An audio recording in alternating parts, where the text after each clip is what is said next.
You know, whether you tune into a Board of Supervisors meeting or you watch cable news or you make the mistake of looking at social media, no matter where you go, you realize we're in a period of tremendous division, of really an environment where everything gets framed as them versus us. And in this case, that whole argument is surrounding people's sexual orientation or how they identify their gender. And even though those debates generally follow along partisan lines, the reality is someone's sexual orientation and their gender identity does not. And what I think is truly heartbreaking is to watch the absolute cruel nature by which people talk about one another. You can disagree on a position on this issue and be reasonable, but we sit here and we watch.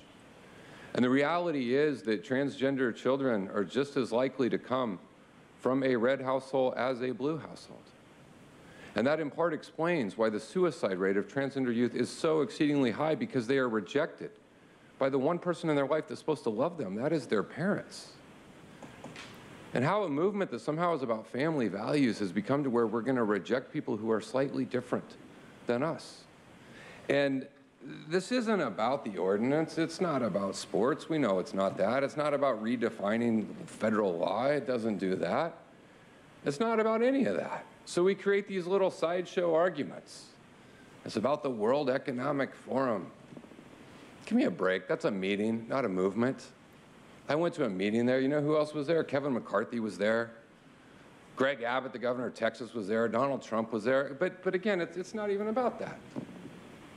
It's about this sideshow so we can further inflame, and ultimately it is rooted in a fear, and it is a fear of people who may not be just like you. And so folks don't understand it, and so because they don't understand it, they can't have a basic empathy to say, hey, you may be a little different than me, but you know what? We're all God's creatures. And God created that transgender individual. He did. It is God's creation. And instead of the ability to say, I will love you, consistent with my faith, maybe disagree with how we vote on a thing or two, but instead, because we can't accept that maybe there's some folks that are a little different than us, we revert back to we have to make them dangerous. We have to make them criminals. And they're going to come in the bathrooms and do all of this stuff, and it's all nonsense. I'm going to tell you, we're going to vote to pass this today, and a year from now, we can come back here, and none of this stuff we've heard about will come to fruition. Just like, and I can go back through every time we have discussed and debated the basic notion of extending love and empathy and compassion to someone who's different than us, every single time it's the same argument. I challenge you, go watch the Civil Rights Movement. Watch. Go back and watch. Because the fear was, my God, if we let black people go in the bathroom with white people, they're going to rape them all. Literally, argument made against the Civil Rights Act.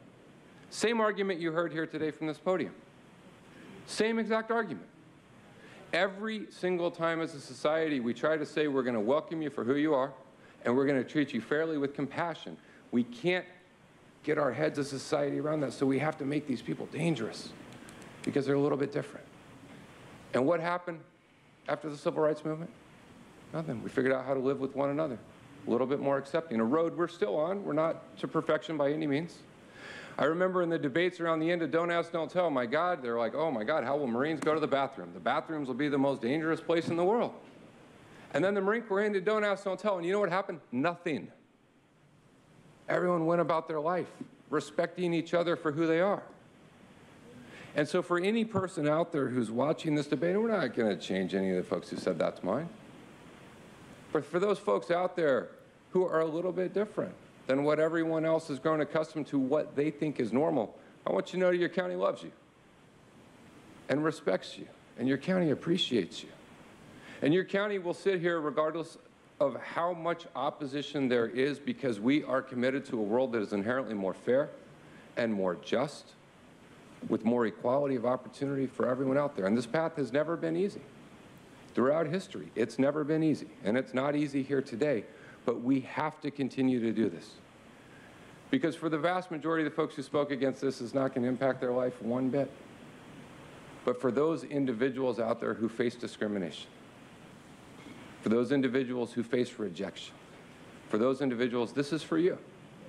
This is for you, to know that your county government is on record supporting you exactly as you are and your place and you're in our society and world, and we welcome